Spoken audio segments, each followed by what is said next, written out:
والقسم الثالث فی وجوہ استعمال ذالک النظم وجریانہ فی باب البیان وجریانہ فی باب البیان وہی اربعۃ الحقیقۃ والمجاز والصریح والکنایۃ۔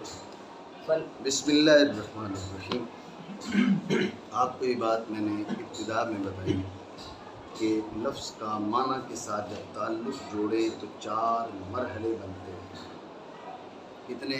4 مرحلے۔ پہلے لفظ کو معنی کے لیے وضع کیا جاتا ہے، لفظ معنی پہ دلالت کرتا ہے، لفظ کو معنی کے لیے استعمال کیا جاتا ہے، معنی لفظ سے سمجھ جاتا ہے۔ 4 مرحلے، ٹھیک ہے۔ ان میں سے ہر مرحلے کے لحاظ سے ایک تقسیم ہے۔ پہلے 2 مراحل لفظ کا معنی کے لیے وضع ہونا اس مرحلہ کے لحاظ سے تقسیم ہو چکی۔ دوسرا لفظ کا معنی پر دلالت کرنا اس مرحلہ کے لحاظ سے تقسیم ہو چکی۔ تیسرا مرحلہ ہے کہ لفظ کا معنی کے لیے استعمال ہونا۔ کیا؟ یہ تیسرا مرحلہ ہے، اس لحاظ سے بھی تقسیم کرتے ہیں۔ بات آپ سمجھ رہے ہیں؟ ٹھیک ہے۔ اسی بات کو بیان کرتے ہوئے مصنف رحمہ اللہ تعالی نے فرمایا والقسم الثالث فی وجوہ استعمال ذالک النظم وجریانہ فی باب البیان۔ والقسم الثالث فی وجوہ استعمال ذالک النظم وجریانہ فی باب البیان۔ بات سمجھے؟ تیسری جو تقسیم ہے اس نظم کے استعمال کے طریقوں کے بیان میں، اس نظم کے استعمال کے طریقوں کے بیان میں، اور باب بیان، بیان کی معنی ہوگی وضاحت، باب بیان میں اس کے جاری ہونے کے طریقوں کے بیان میں۔ جریان کا عطف کس پر ڈالیں آپ؟ استعمال پر۔ فی وجوہ استعمال، فی وجوہ جریان، فی وجوہ استعمال، فی وجوہ جریان۔ بات سمجھے؟ استعمال کے طریقے اور باب بیان میں اس کے جاری ہونے کے طریقے، استعمال کے طریقے اور باب بیان میں اس کے جاری ہونے کے طریقے۔ بات ہے یہ ذہن میں معنی کریں۔ تیسری قسم اس نظم کے استعمال اور باب بیان میں اس کے جاری ہونے کے طریقوں کے بیان میں۔ توجہ ہے آپ کی؟ اس لحاظ سے 4 قسمیں بنتی ہیں: حقیقت، مجاز، صریح، کنایہ۔ کیا؟ لفظ کا استعمال معنی موضوع لہ میں ہوگا یا معنی غیر موضوع لہ میں ہوگا؟ لفظ کا استعمال معنی موضوع لہ میں ہو تو حقیقت، معنی غیر موضوع لہ میں ہو تو مجاز۔ پھر ان دونوں میں سے ہر ایک، اس بات پہ توجہ رکھنا، اب آگے جو تقسیم ہے وہ حقیقت کی بھی تقسیم ہوگی، مجاز کی بھی تقسیم ہوگی۔ بعض اوقات یہ وہم ہوتا ہے کہ شاید حقیقت کی 2 قسمیں ہیں، صریح اور کنایہ، یا مجاز کی 2 قسمیں ہیں، صریح اور کنایہ۔ ایسی بات نہیں ہے۔ جو اصولی ہیں، اصول فقہ والے ہیں، میں نے اس سے پہلے بھی آپ سے کہا کہ اصطلاحات کا جو اختلاف ہے وہ آپ ضرور پہچانیں، اصطلاحات کا اختلاف ضرور سمجھیں، ٹھیک ہے۔ اور دیگر حضرات کی جو اصطلاحات ہیں، بیانیوں کی اصطلاحات الگ ہیں، مناطق کی اصطلاحات الگ ہیں، ٹھیک ہے۔ اصولیوں کی اصطلاحات الگ ہیں۔ اصولیوں کی اصطلاح کے مطابق حقیقت اور مجاز میں سے ہر ایک تقسیم ہوتا ہے صریح اور کنایہ کی جانب۔ اتنی بات آپ سمجھے نہیں سمجھے؟ ٹھیک ہو گیا؟ تو دیکھا جائے گا کہ ان میں سے جو ہر ایک ہے وہ اس کا استعمال بے اعتبار ظہور کے، بے اعتبار خفا کے ہے۔ اس کا استعمال بے اعتبار ظہور کے، بے اعتبار ظہور کے ہے تو صریح، اور بے اعتبار خفا کے ہے تو کنایہ۔ بات سمجھے؟ دوبارہ سمجھیں کہ تیسری جو تقسیم ہے لفظ کے معنی کے لیے استعمال ہونے کے اعتبار سے، لفظ کے معنی کے لیے استعمال ہونے کے اعتبار سے دیکھا جائے گا کہ لفظ کا استعمال معنی موضوع میں ہے، معنی غیر موضوع میں ہے۔ معنی موضوع میں ہو تو حقیقت ہے، معنی غیر موضوع میں ہو تو مجاز ہے۔ پھر ان دونوں میں سے ہر ایک جو استعمال ہے بے اعتبار ظہور کے ہے، بے اعتبار خفا کے ہیں، اس کے معنی واضح ہیں یا غیر واضح ہیں، استعمال وضوح کے اعتبار سے ہے، ظہور کے اعتبار سے ہے، تو حقیقت اور استعمال عدم وضوح اور خفا کے لحاظ سے ہے تو یہ کنایا ہے۔ بات آپ سمجھے؟ ٹھیک ہو گیا؟ مانا تیسری تقسیم اس نظم کے استعمال باب بیان میں اس کے جاری ہونے کے طریقوں کے بیان میں، اور وہ چار ہیں: حقیقت، مجاز، صریح، کنایا۔ فالحقیقت اسم، میں نے یہ تو نہیں کہا کہ آپ پڑھیں، کہیں جانا ہے؟ جمعرات ہے، آج جلدی چھٹی ہوگی، توجہ ہے آپ کی؟ آپ سمجھیں کہ والقسم الثالث، ایک سے زائد بار یہ بات گزر چکی کہ یہاں پر قسم بمعنی تقسیم کے ہے، یہ تیسری قسم نہیں ہے، تیسری تقسیم ہے، تیسری قسم نہیں ہے، تیسری تقسیم ہے، یعنی والتقسیم الثالث، تیسری تقسیم۔ تیسری بات سمجھے؟ تیسری تقسیم ہے اس نظم، ذالک النظم، نظم نہیں ذالک النظم۔ اللہ کے بندے آپ یہاں سے آگے بھاگنے کی کوشش کر رہے ہیں، بات کی وضاحت تو ہو جائے، ابھی تو ہم نے جو ہے نا وہ پہلا سٹیپ لیا ہے۔ تو فی وجوہ استعمال ذالک النظم، وہ نظم کون سی جس پہ ہماری گفتگو چلی آ رہی ہے، وہ نظم جو معنی کے لیے وضع ہے، وہ نظم جس کی معنی پر دلالت ہے۔ بات آپ سمجھے؟ تو لہٰذا جس نظم میں گفتگو ہے یہ اسی کی آگے بات ہے، اور یہ بھی ہو سکتا ہے کہ نظم سے مراد کیا ہے، نظم سے مراد نظم قرآنی ہو، جس کے بارے میں پہلے ہم نے گفتگو کی، کیونکہ یہ بات ذہن میں رکھنا کہ حقیقت، مجاز، صریح، کنایا وہ کوئی کلام الہی کے ساتھ خاص نہیں ہے، کلام رسول میں موجود ہے اور کلام عامۃ الناس کے اندر بھی موجود ہے، ٹھیک ہے؟ لیکن پھر یہاں پر ذالک النظم کیوں کہا؟ سوال تو ہوگا نا۔ حقیقت، مجاز، صریح، کنایا وہ تو کلام الہی میں ہے اور کلام خلق میں بھی ہے، تو پھر ذالک النظم اگر ہم نظم کا اشارہ بنائیں نظم قرآنی کی جانب تو پھر یہ سوال ہوگا، سمجھ رہے ہیں بات کو؟ تو سوال یہ ہوگا کہ ذالک النظم فی وجوہ استعمال ذالک النظم، نظم سے مراد نظم قرآنی، تو بات یہ کہ نظم قرآنی کی اس میں کون سی تخصیص ہے؟ حقیقت، مجاز، صریح، کنایا یہ تو کلام الہی میں بھی ہے اور کلام خلق میں بھی ہے، تو ذالک النظم کہنے کے کیا معنی؟ سوال سمجھے؟ اس کا جواب آسان ہے کہ وہ حقیقت، مجاز، صریح، کنایا کلام الہی میں بھی ہے، کلام مخلوق میں بھی ہے، لیکن یہاں پر گفتگو کلام الہی کے بارے میں چل رہی ہے، سمجھ رہے ہو بات؟ یہاں پر گفتگو کلام الہی کے بارے میں چل رہی ہے، اس لیے ذالک النظم کہتے ہیں۔ بات ہے ذہن میں؟ ٹھیک ہو گیا؟ سمجھے ہو نا؟ تو یہ ذالک النظم اس لیے نہیں کہا کہ کلام خلق میں حقیقت، مجاز، صریح، کنایا نہیں پائے جاتے، کلام خلق میں حقیقت، مجاز، صریح، کنایا پائے جاتے ہیں، لیکن کلام الہی کی جانب اشارہ اس لیے کیا کہ گفتگو اس میں چل رہی ہے۔ اتنی بات سمجھے؟ اور یہ بھی ہو سکتا ہے ذالک النظم کہنے کا مقصد، ویسے کہتے ہیں نا کہ فی وجوہ استعمال النظم، وجہ ہے فی وجوہ استعمال النظم، تمہارا ذہن کہیں اور چلا جاتا، نظم سے مراد وہ شعراء والی جو نظم ہو سکتا ہے وہ مراد ہو، سمجھے بات کو؟ تو انہوں نے کہا نہیں، مطلق نظم نہیں ہے، ذالک النظم وہ جس کی بات ہو رہی ہے۔ نہیں سمجھے بات کو؟ دوبارہ سمجھے توجہ سے۔ میں نے آپ کو کہا کہ انہوں نے فرمایا والقسم الثالث، قسم سے مراد تقسیم، یہ بات تو پہلے کئی بار گزر چکی، فی وجوہ استعمال ذالک النظم، اس نظم کے استعمال کے طریقے، اس نظم کے استعمال کے طریقے، تو اس نظم سے مراد آپ یہ بھی لے سکتے ہیں یہ وہ نظم ہے جو موضوع ہے معنی کے لیے، یہ وہ نظم ہے جس کی معنی پہ دلالت ہے، سمجھے؟ پہلی دو تقسیموں کی طرف اشارہ، تو اب یہ تیسرا مرحلہ ہے۔ اتنی بات ہے یہ ذہن میں؟ جو بھی ذالکہ کا جو مشار الیہ ہے وہ اس لحاظ سے بھی آپ معین کر سکتے ہیں کہ بھئی وہ نظم کون سی جو معنی کے لیے موضوع ہے، وہ نظم جو معنی پر دال ہے، وہی نظم جب معنی کے لیے مستعمل ہے تو اس لحاظ سے تقسیم ہے۔ قاضی سمجھ رہے ہو نہیں؟ وجہ ہے نا جی.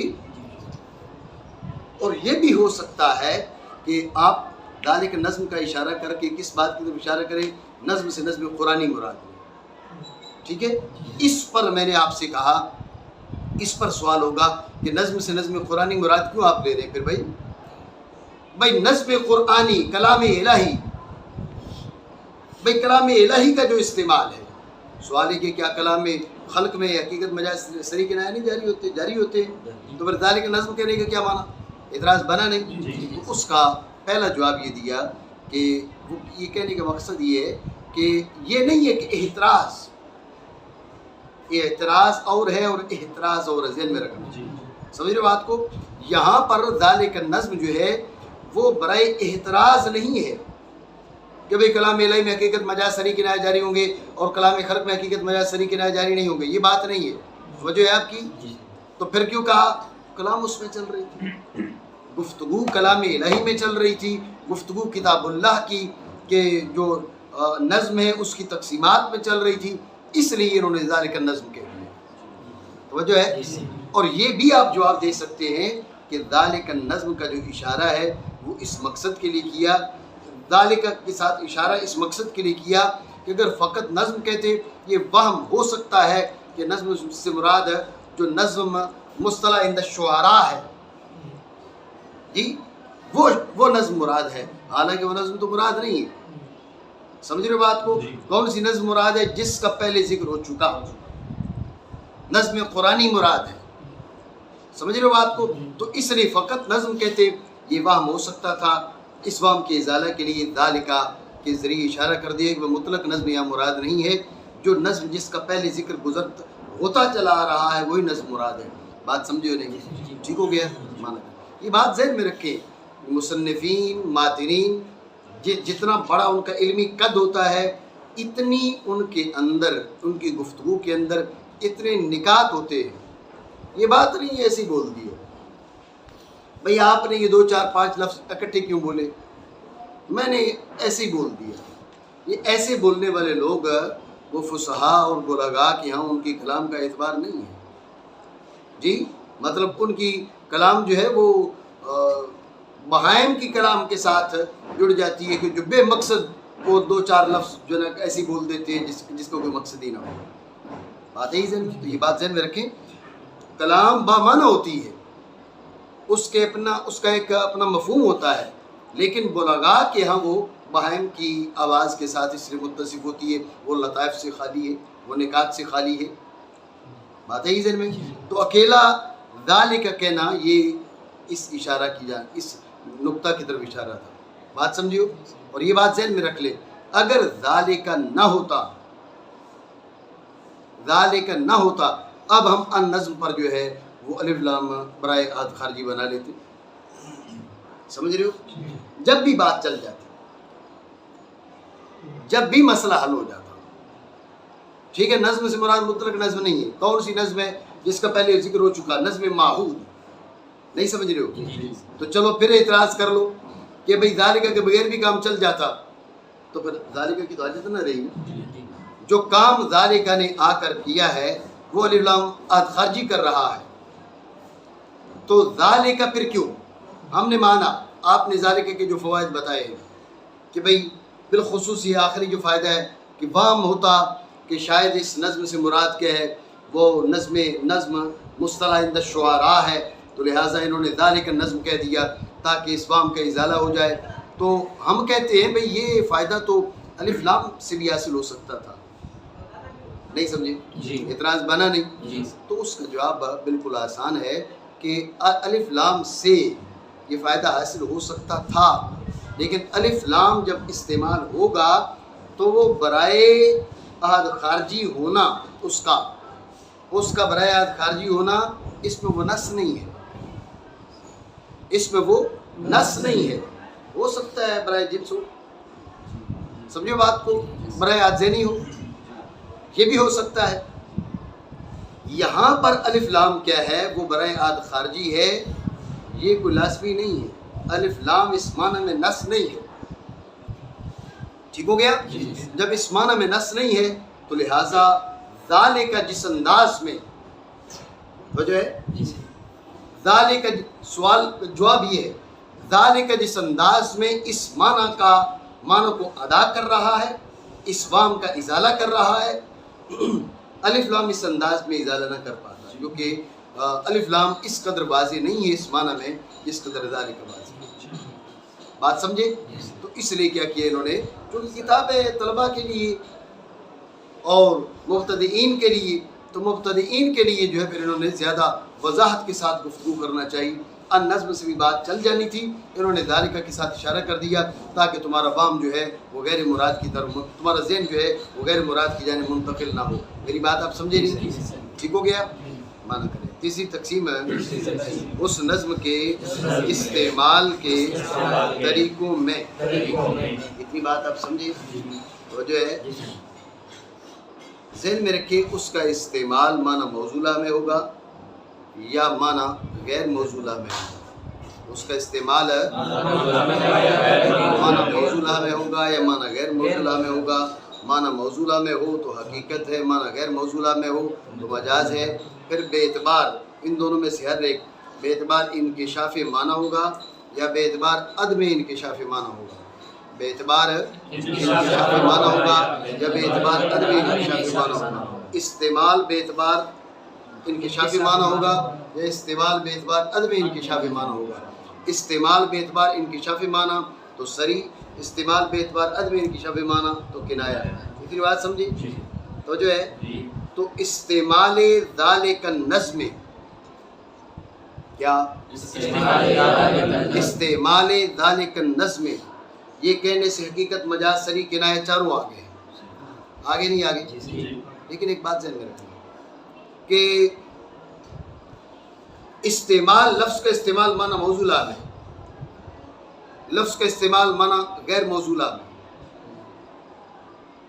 یہ اس حقیقت اور مجاز کے لیے استعمال کا جو لفظ ہے نا، حقیقت اور مجاز کی طرف جو تقسیم ہو رہی ہے اس کے لیے جو استعمال کا لفظ ہے وہ بالکل واضح ہے۔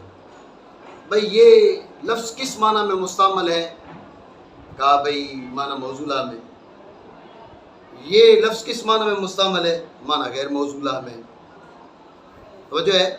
تو حقیقت اور مجاز کے لیے لفظ استعمال، یہ استعمال جو بولا اس لفظ کا حقیقت اور مجاز کی طرف جو تقسیم ہے یہ بالکل واضح ہے۔ لیکن صریح اور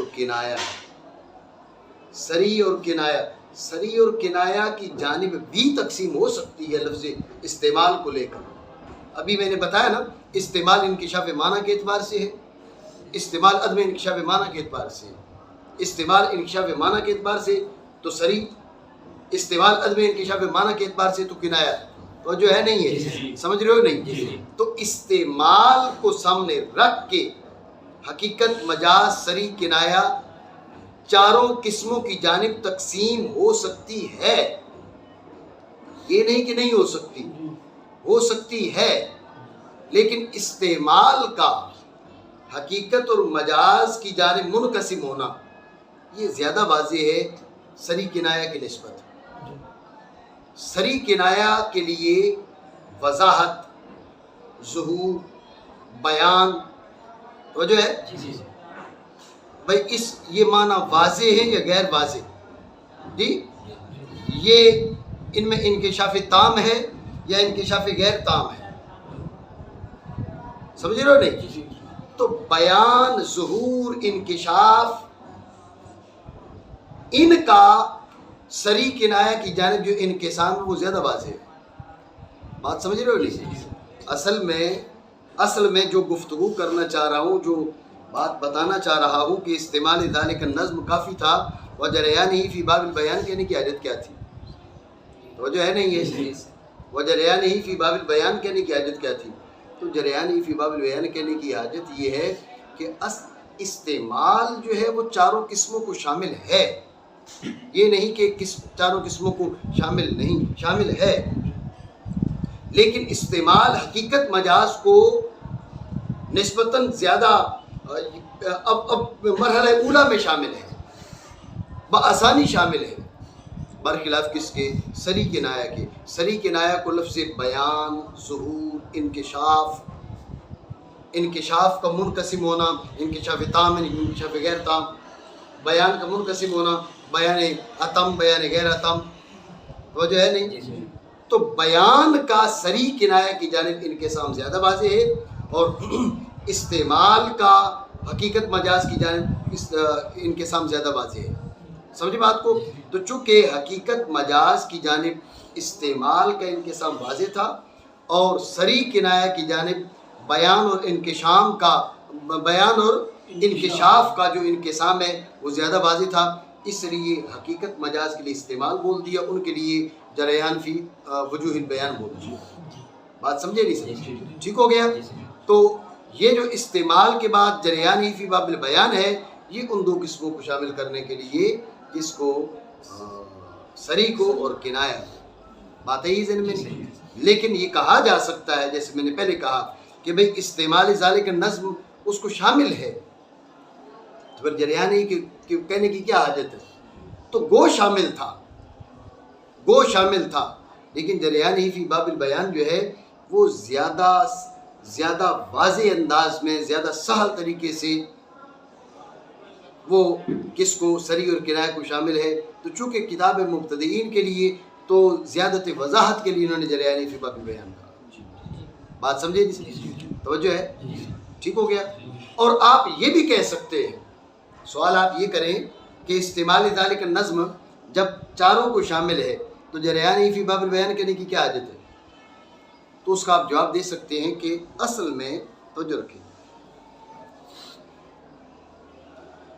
ہم نے کہا تھا کہ یہ جو تقسیمیں ہیں، ان سے حاصل ہونے والی قسمیں دوسری تقسیم سے حاصل ہونے والی قسموں کے ساتھ جمع ہو سکتی ہیں، آپس میں متباین ہیں۔ بولا تھا نہیں؟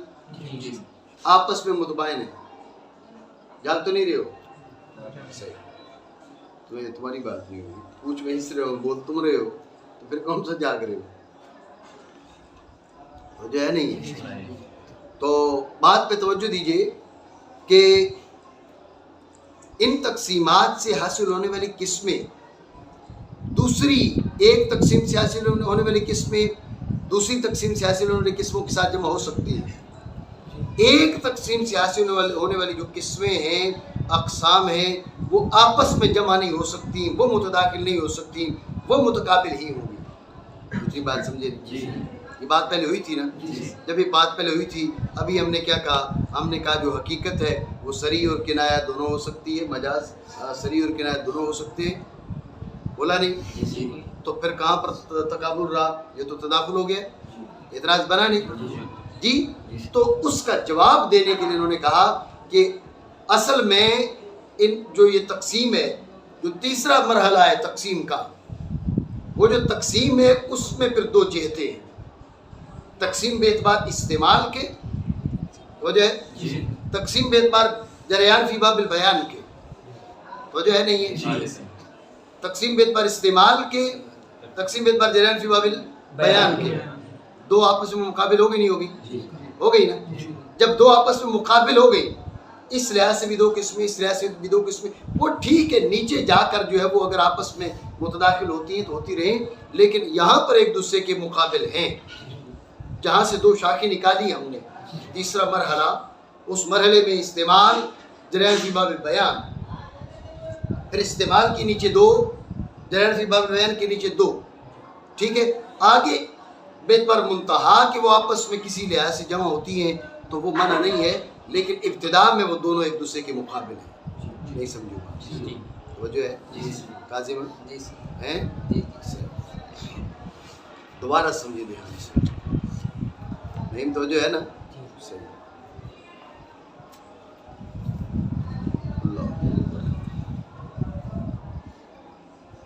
انہوں نے کہا فی وجوہ استعمال ذالک النظم، میں نے آپ کو بتایا کہ استعمال ذالک النظم جو ہے یہ چاروں قسموں کو شامل ہے، حقیقت مجاز،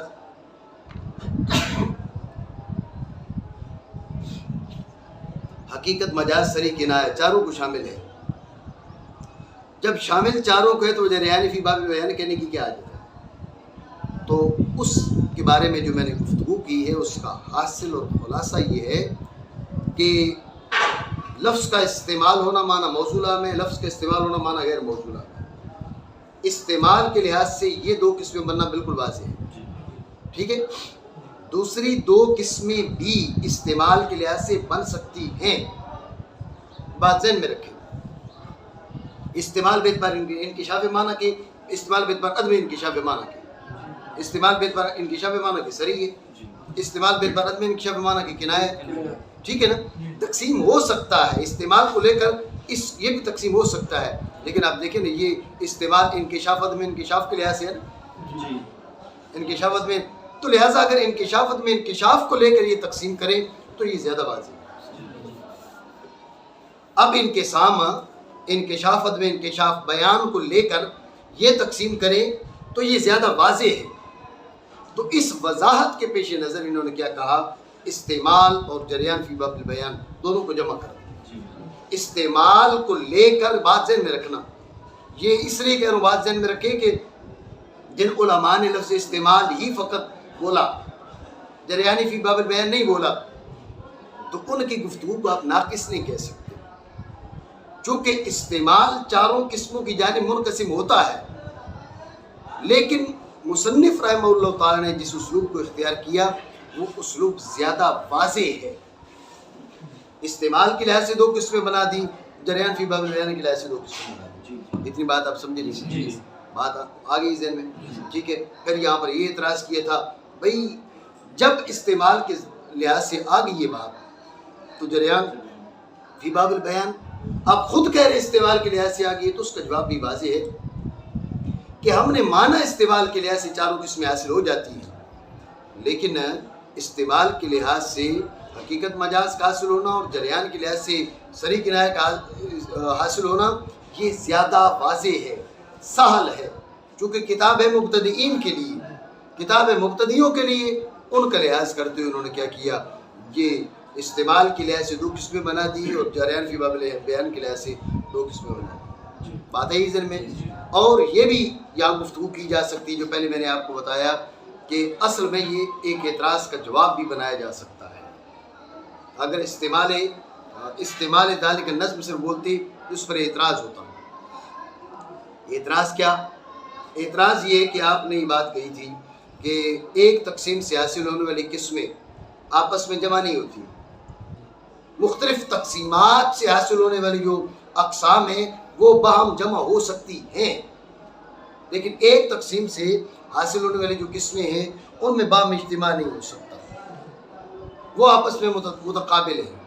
جب یہ بات آپ کے ذہنوں میں آ گئی تو اب استعمال ذالک النظم اس لحاظ سے چار قسمیں، حقیقت مجاز، ان میں سے ہر ایک صریح کنایہ، تو صریح حقیقت کے ساتھ جمع، صریح کنایہ کے ساتھ جمع، صریح حقیقت کے ساتھ جمع، صریح مجاز کے ساتھ جمع، سمجھو بات کو، کنایہ حقیقت کے ساتھ جمع، کنایہ مجاز کے ساتھ جمع، تقابل تو نہ رہا، بات سمجھے نہیں، اعتراض بنا نہیں، تو اس کا جواب دینے کے لیے انہوں نے کیا کہا، استعمال جریان فی باب البیان، یعنی پہلے مرحلے میں ہی ہم نے اس کی دو شاخیں بنائی، وہ دو شاخیں آپس میں متقابل ہیں، سمجھ رہے آپ بات کو، دو شاخیں بنا لی، یہ دو شاخیں باہم متقابل ہیں، یہ ہے استعمال، یہ ہے جریان فی باب البیان۔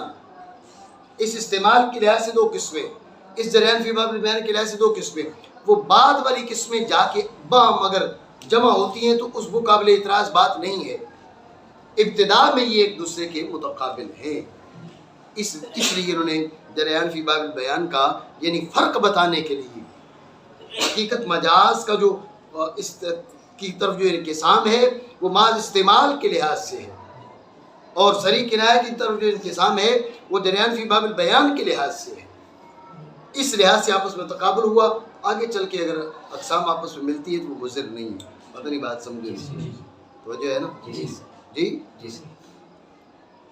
اور تیسری تقسیم ہے اس نظم کے استعمال اور اس کے بیان کے باب میں، بیان سے مراد ظہور، وضوح، ٹھیک ہے نا, وضو نہیں, وضو ہاں صحیح کر کے نکالو, بولو صحیح کرو ایسے نہ کرو. تم پڑھتے نہیں رہی ہو جامعۃ المدینہ میں, اسی لیے انہوں نے تمہیں داخلہ نہیں دیا.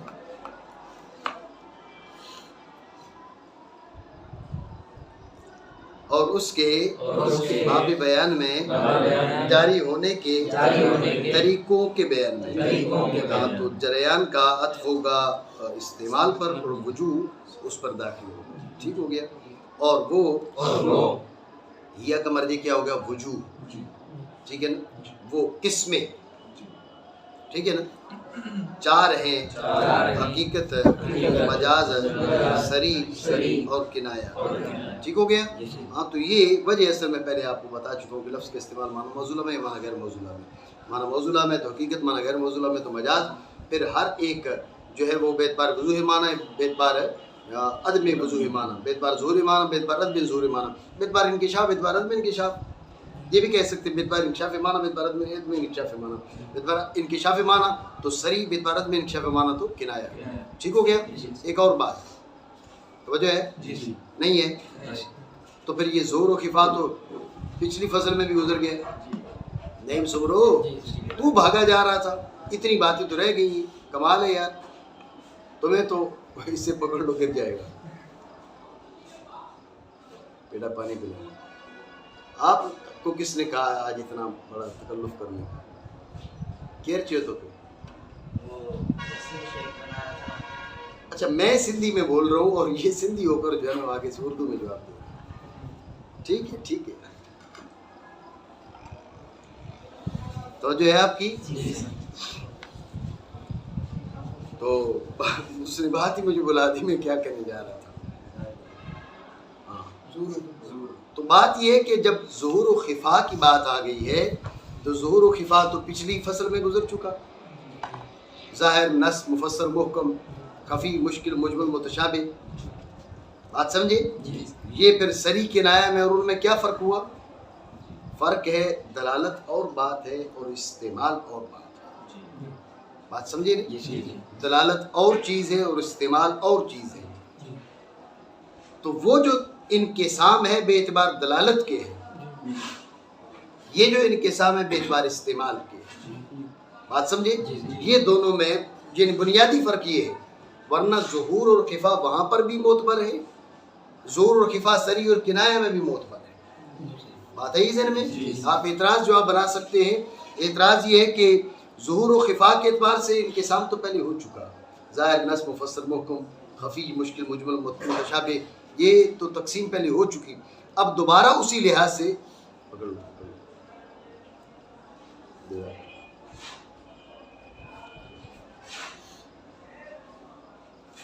کہہ رہے میں کھاتا بہت ہوں, لگتا نہیں ہے مجھے.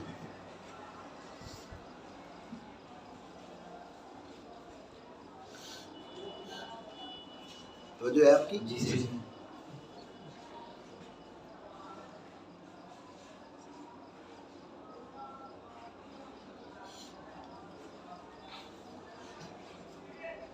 تو سوال یہ ہے کہ ظہور و خفا کے لحاظ سے تقسیم تو پہلے ہو چکی ہے, پھر سے وہی تقسیم اسی اعتبار سے, تو یہ تو تکرار ہوا نا, بے مقصد گفتگو.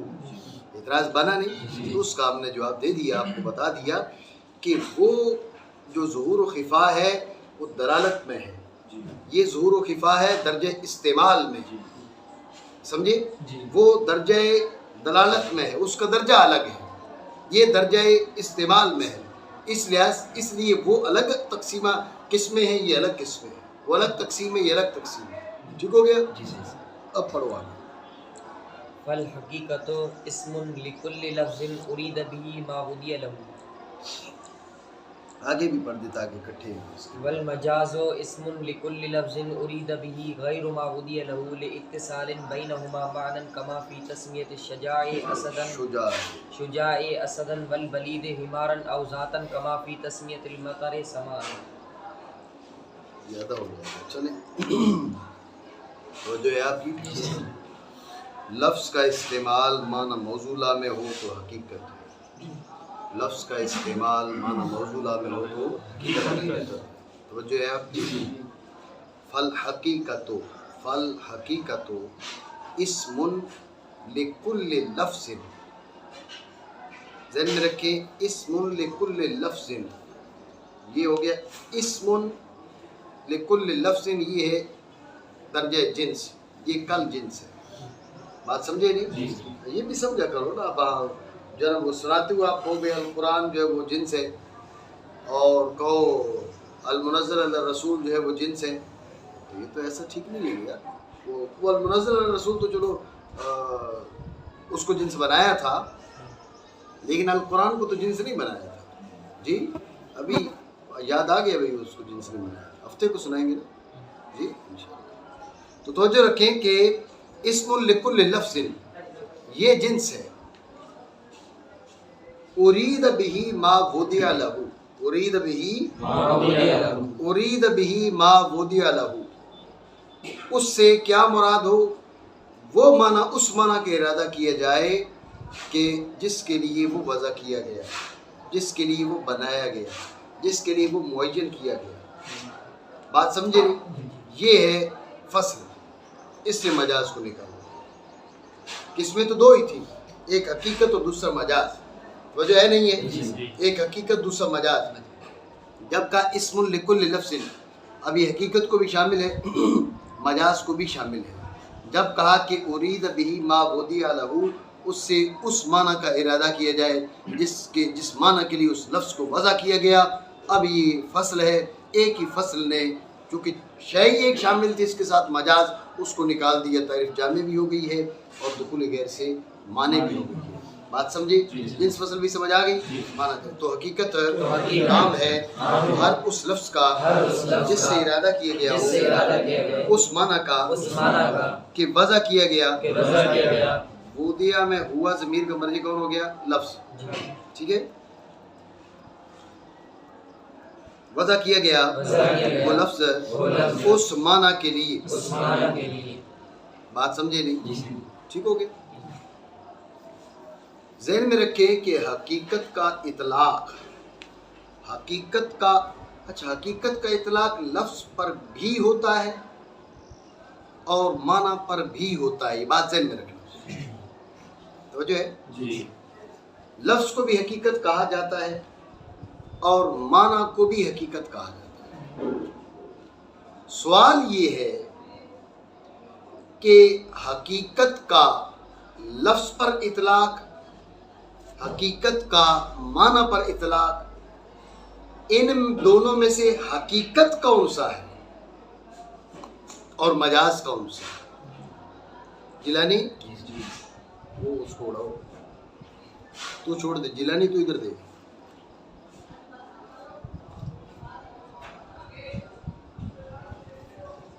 تو جو ہے تو بات یہ ہے کہ حقیقت کا اطلاق لفظ پر بھی ہوتا ہے اور حقیقت کا اطلاق معنی پر بھی ہوتا ہے. سمجھے بات کو؟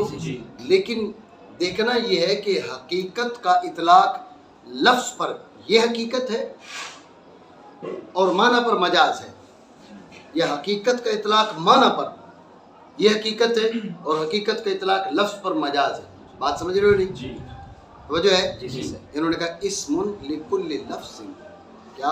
اسم لکل لفظ، حقیقت کا حقیقی جو اطلاق ہے وہ لفظ پر ہے. معنی پر جو اطلاق ہے اس کا وہ مناسبت کی وجہ سے مجازی اطلاق. معنی کو حقیقت کہہ دیا جاتا ہے، کہا جاتا ہے، لیکن وہ مجازی اطلاق ہے، وہ حقیقی اطلاق نہیں ہے. لکل لفظ کہہ کے بتا دیا کہ حقیقت کا موصوف ہے حقیقی وہ لفظ. بات ہے ذہن میں. تو حقیقت نام ہے ہر ایسے لفظ کا، ہر اس لفظ کا جس سے ارادہ کیا گیا ہو، ایسے معنی کا کہ وضع کیا گیا وہ لفظ اس معنی کے لیے. ایک دو سوال کر لیتے ہیں، اس میں تعریف مزید واضح ہو جائے. ہو جائے؟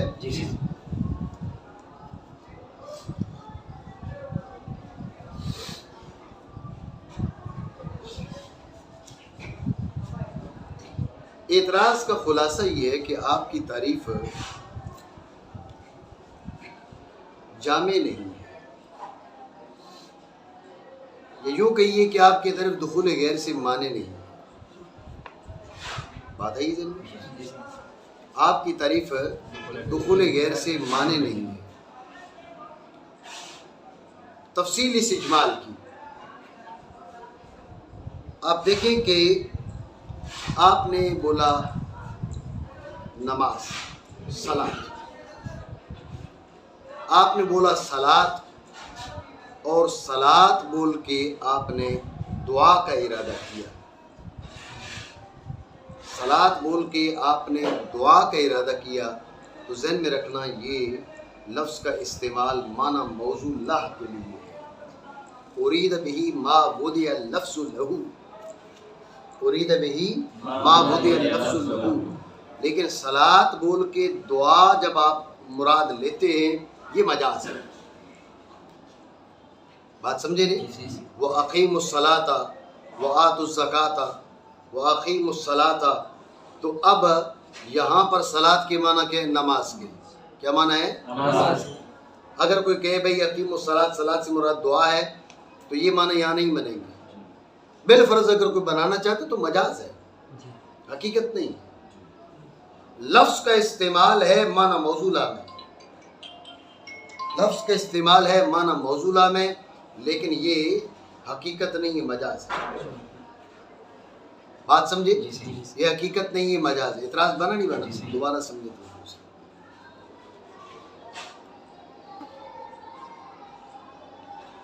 اعتراض یہ ہے کہ آپ نے جو تعریف کی ہے یہ جامع نہیں. اصل من وجہ یہ اعتراض یہ یوں بن جائے گی بھی جامع نہیں ہے، اور دوسرے لحاظ سے یہ یوں اعتراض بن جائے گا کہ دخول غیر سے معنی نہیں. ٹھیک ہے، آپ جامعیت کے لحاظ سے لیں، یہ آپ کی تعریف جامع نہیں ہے. ٹھیک ہے. تفصیل اس اجمال کی یہ ہے کہ آپ نے اطلاق کیا لفظ صلاۃ، صلاۃ بولا، اور اس سے آپ نے کیا کیا؟ اس سے ارادہ کیا موضوع اللہ کا. کس کا ارادہ کیا؟ صلاۃ بول کے ارادہ کیا معنی موضوع اللہ کا. آپ کی تعریف کے مطابق کہ وہ حقیقت ہونا چاہیے لیکن مجاز ہے. صلاۃ بول کے دعا مراد لے تو مجاز ہے، حالانکہ صلاۃ کی وجہ ہے کس کے لیے؟ دعا کے لیے. اعتراض بنا نہیں بنا؟ توجہ ہے؟ یہ اعتراض ہے. اس اعتراض کا جواب سمجھنے سے پہلے مختصر تمہید.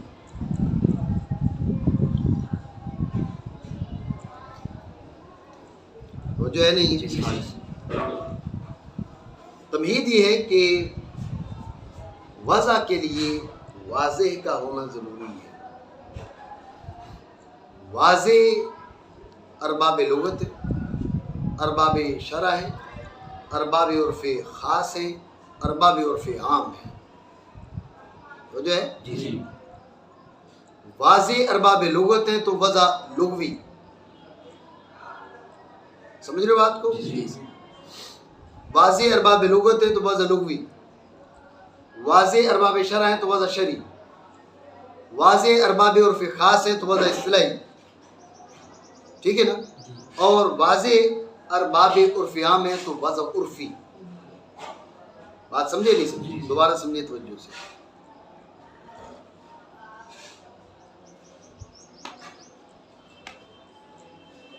اس کا جواب یہ ہے، جواب سے پہلے تمہید. تمہید یہ کہ وضع کے لیے واضح کا ہونا ضروری ہے. دیکھا جائے گا کہ واضح کون ہے. واضح ارباب لغت تو وضع لغوی، ارباب شرع تو وضع شرعی، ارباب عرف خاص وضع اصطلاحی، ارباب عرف عام وضع عرفی. تو 4 قسمیں ہو گئی، وضع لغوی، وضع شرعی، اصطلاحی اور عرفی. بات ہے یہ ذہن میں؟ یہ 4 وضع ہے. یہ ہے تمہید. اس تمہید کے بعد جواب کی تقریر یہ ہے. ہاں چلو تمہید میں اس بات کو بھی شامل کر لو. جب وضع 4 ہیں، ایک لفظ ایک معنی کے لحاظ سے، ایک وضع کو دیکھتے ہوئے حقیقت، اور اسی معنی کے لحاظ سے دوسری وضع کو دیکھتے ہوئے مجاز ہو سکتا ہے. بعض اوقات ایسے ہوتا ہے کہ وہ لفظ اس معنی کے لیے چاروں وضع کے اعتبار سے وہ موضوع لا ہے. وہ معنی اس لفظ کے لیے، بس لفظ معنی کے لیے نہیں، وہ معنی اس لفظ کے لیے چاروں اوضاع کے اعتبار سے وہ موضوع ہے، سمجھے؟ اب یہ حقیقت مطلقہ ہوگی، لیکن بعض اوضاع کے اعتبار سے وہ موضوع ہے اور بعض اوضاع کے اعتبار سے وہ غیر موضوع ہے. تو جس وضع کے اعتبار سے موضوع ہے اس وضع کے اعتبار سے وضع، اس اعتبار سے حقیقت ہے، جس وضع کے اعتبار سے وہ غیر موضوع ہے تو اس لحاظ سے وہ مجاز بنے گا. یعنی ایک ہی لفظ ایک ہی معنی کے لیے من وجہ حقیقت من وجہ مجاز بن سکتا ہے. یہ تمہید ہے. ایک بار پھر سمجھو تمہید، توحید میں تمہید کہہ رہا ہوں، ٹھیک ہے نا؟